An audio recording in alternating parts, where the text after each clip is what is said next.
cabeça pra cima.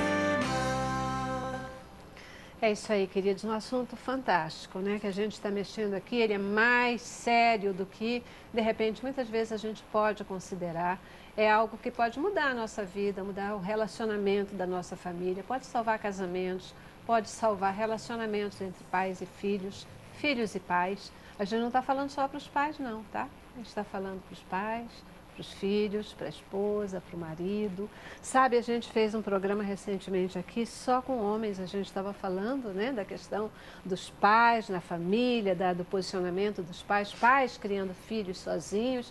E uma das reclamações que os pais fizeram, reclamação não, vamos colocar, dos pedidos, né, que os pais colocaram foi que as mães dessem mais espaço para eles serem pais. Isso é pura verdade. Que eles pudessem... Eu trabalho isso demais no consultório. Que eles pudessem ter espaço junto aos filhos para serem pais, para conversar, para brincar, para fazer... Para fazer macarrão e comer. Aprender ser pai, Célia, é para aprender, porque a mãe, toda mãe acha que o pai é obrigado a saber ser pai. Ele não tem que aprender, não. Ela tem que aprender a ser mãe, mas ele não precisa aprender a ser pai.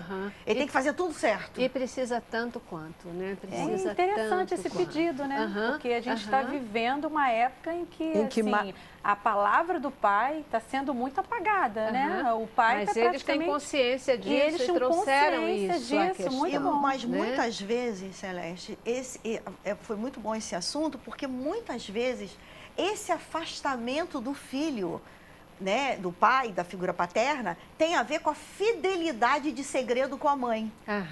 Entende? Quando geralmente o filho tem segredos fortíssimos com a mãe. As mães acabam danificando a vida dos filhos, né, tendo segredos com os filhos. Quando isso vai fazendo o filho ficar totalmente distante do pai, porque ele teme se aproximar do pai e o pai descobrir o segredo. Então ele acaba o quê? Gelando essa relação. Essa relação vai ficando extremamente empobrecida, né? Por quê? Porque ele tem que esconder e automaticamente ele vai se aliando à mãe, a mãe a ele. Essa relação vai ficando muito estreita, né? E prejudicando o lado dele, como filho homem prejudica muito, como filha mulher também, porque fica empobrecida das figuras masculinas. Então, justifica a reivindicação dos pais, não é? Muitas vezes em que eles tenham mais espaço, né, nesses convívios. E somos nós, mulheres. E nós, mulheres, que precisamos entender e propiciar isso, né, fazer isso acontecer. E a minha pergunta dentro desse contexto é, porque muitas vezes, né, acontece aquela situação do filho, da filha que chega e conta para o pai ou para a mãe, e vem aquela história assim, não, eu vou contar, mas por favor, não conta para o meu pai, não conta para minha mãe, né? Aí, como é que se lida com essa história? Não deve contar mesmo? Como se faz? Pois é, eu acho é uma situação muito complicada, né? Delicada, muito delicada, né? Porque a gente corre o risco de perder a confiança daquele filho e, ao mesmo tempo, não dividir com o pai aquilo que está acontecendo, ou com a mãe, né? Então, eu acho que o interessante aí, como eu já havia dito, é essa... Desde da infância, a gente poder propiciar um espaço onde há a possibilidade de falar, assim, aquela crítica, assim, mas não ocorrendo isso, né, quando chega na adolescência, por exemplo, e ocorre essa questão, eu acho que você pode propor a esse filho algumas formas disso ser falado, né, que deixe esse filho confortável. Qual a maneira que eu posso, né, porque o adolescente tem muito a dizer, né? Essa questão de estar se voltando para o aborrecente, aquele que não sabe de nada, sabe sim. Ele pode acrescentar muita coisa, ele pode dizer muita coisa ali. Então, eu acho que isso é interessante, né? E poder contar e poder conversar com ele de que forma aquilo pode ser dito. Bom, eu posso falar dessa maneira? O que você acha de ser assim? O que você acha de ser na hora do jantar? O que você acha da gente conversar em tal lugar?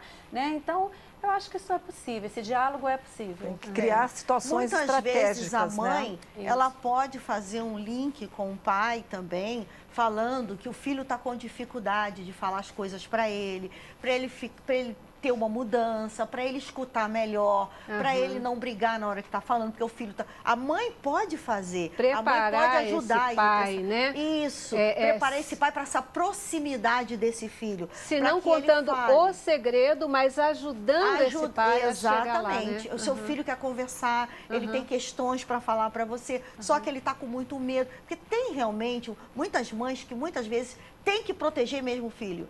Que tem pais muito agressivos. Como tem pais que tem que proteger o filho, porque tem mães muito agressivas, né? Isso que eu ia então falar, não que tem pode jeito. Ser o pai, isso. E muitas das vezes é a mãe. Isso. É porque tem hora que tem que proteger mesmo. Mas assim, o ideal é que essa mãe ou esse pai sempre compartilhe ao cônjuge ou ao outro pai, né? Que o segredo. Sempre é importante que isso faça parte do contexto familiar. Nunca ter o segredo. Fazer tudo para que o segredo não exista. E procurar a ajuda de um especialista. Se isso não for possível, né? Se tiver uma situação muito difícil, tiver muito complicado, procura a ajuda de um especialista que possa te orientar para como você vai fazer aquilo, o que está acontecendo, o que está naquele núcleo familiar ali que está incomodando, os sentimentos, os afetos, as brigas, né? Então, E tem tantos meios atualmente que a gente pode recorrer para procurar, né, essa ajuda, que ela é tão importante. E eu reforçando o que a Lucrécia colocou e a Rosângela, eu quero falar o seguinte, que eu sofri na minha casa, a Lucrécia sabe, olha, eu tenho um filho de 20 anos, meu marido tem 67, eu tenho 62. Então, o meu marido e meu filho de 20 anos, num certo momento, nunca eu gosto de me referir a essa adolescência como aborrecência. Eu não tive aborrecentes. Então, acho que as mães e os pais não devem ter aborrecentes. Eles devem ter jovens, adolescentes, que, como tal, têm questões a serem resolvidas, elaboradas, não é? Então, assim, e nós tivemos que buscar ajuda. Ajuda de terapia familiar, a terapia entre os dois, e foi uma coisa tão importante, uma coisa tão rica. Buscamos o pastor da igreja, que nos deu uma ajuda fantástica, foi uma coisa muito bonita, entendeu? Então, eu vejo assim, que tem muitos meios de se buscar soluções para amenizar essas questões familiares que a gente vive. Porque o que vocês estão colocando aqui, né? Quando, se eu retenho para mim e atendo essa demanda de não conta, fica para você, não conta. Eu estou reforçando uma estrutura mais separatista, né? De guarda de segredo, que não constrói nada para ninguém. E depois, não tem jeito, eu vou ter responsabilidade na consequência final que isso possa vir a acarretar. Ao passo que se a postura da gente é a postura de quebrar essas barreiras, de fazer com que a família se una e que ela tenha liberdade para colocar, para compartilhar, eu estou aí sustentando, trazendo, né? Fortalecendo a minha família, estou criando elos fortes, eu estou fazendo com que essa família... Isso é tão importante, essa colocação, né? Porque às vezes as pessoas estão em casa enclausuradas, né? Encapsuladas nesses seus problemas e acham que elas não têm esse direito. E todos nós temos esse direito, né? De ter esse direito de nos revelarmos, né? Só assim, há um tempo atrás, até como mãe, eu tive uma experiência muito interessante. Minha filha chegou em casa, né? Saiu, foi para uma festa, chegou em casa e começou a chorar. E aí eu falei para ela, né, o que estava acontecendo, por que ela estava chorando? Ela falou, mãe, você não tem ideia, o que vão falar de mim? Mãe, eu estou apavorada, porque mãe, eu não sei, eu devo ser isso, ser aquilo, ser não sei o quê. Eu falei, o que houve, filha? Não, mãe, sabe o que é? É que eu dei um beijo no rapaz. Aí, mãe... Sabe assim, mãe, eu não gostei de ficar com ele. Aí, mãe, depois eu fui dançar com outro rapaz, acabei beijando outro rapaz também, mãe. Aí ela chorava. E aí, o que eu fiz? Eu acolhi, né? E mostrei para ela que aquilo ali era uma coisa normal, ninguém era obrigado a ficar com uma pessoa, né? Porque da época deles agora é ficar, né? Exato. Ficar com uma pessoa que não se sentiu bem. Você viu né? o que ela já estava elaborando. Exatamente. Dela, ela já estava imaginando que ela era isso, que ela era aquilo. Eu falei, minha filha, não são 2 beijos que vão dizer quem você é. Você sabe quem você é. Eu sei quem você é. Então, minha querida, não tem problema nenhum isso que aconteceu com você. Da próxima vez, você só fica um pouquinho, dá mais tempo, olha beija bem, logo. não beija logo. Se resguarda um pouquinho. Aí ela falou, mãe, mas ele foi me pegando, que agora os adolescentes pegam e beijam, né? Eles não dão aquele tempo, né? Eu falei, então agora você tenta se proteger um pouco mais. Então, quer dizer, você acolhe, né?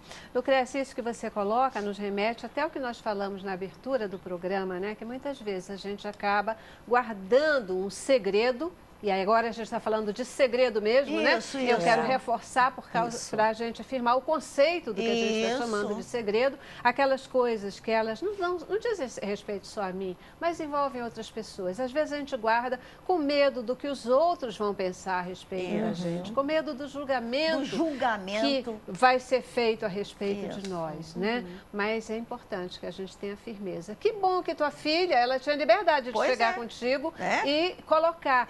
Porque se ela não tivesse, se ela começasse a deixar isso como uma coisa presa dentro dela, né? Quem sabe daqui a pouco a dificuldade de relacionamento pudesse surgir, né? Ela mesma pudesse começar a se sentir uma pessoa se eu educasse ela com a cultura que eu tive, eu ia dizer que ela estava perdida, né? Porque a cultura da minha geração, da minha adolescência, só que eu tive que me atualizar em relação, até como terapeuta, mas me atualizar no sentido da geração dela, qual é o momento atual. Eu acho que o grande segredo, né? Não só o grande segredo, né?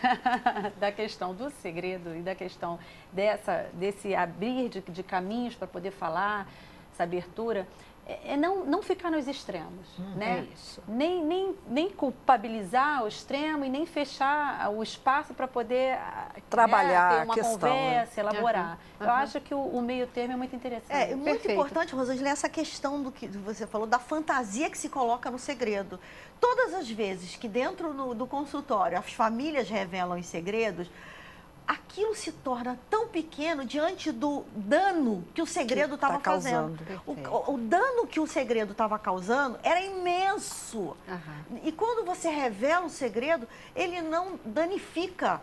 Revelar, ele vai fazer bem para a própria pessoa e para o núcleo familiar. Ele une a família, Queridas, revelar o eu já segredo. tenho que ir para o meu último intervalo, o tempo acabou, nós já estouramos, o diretor já falou. Ouvir uma boa música, né? É isso aí, o diretor falou que é muita mulher junta, mas não é. É que o assunto é muito bom, né? E com certeza nós precisaremos voltar a esse assunto. Com certeza. Isso, dependendo das perguntas, né, que vão surgir, que sempre surgem. Do telespectador. A gente volta aí, né? Se ele disser que quer ouvir mais, a gente volta a falar desse assunto. Por enquanto, a gente só vai para o intervalo.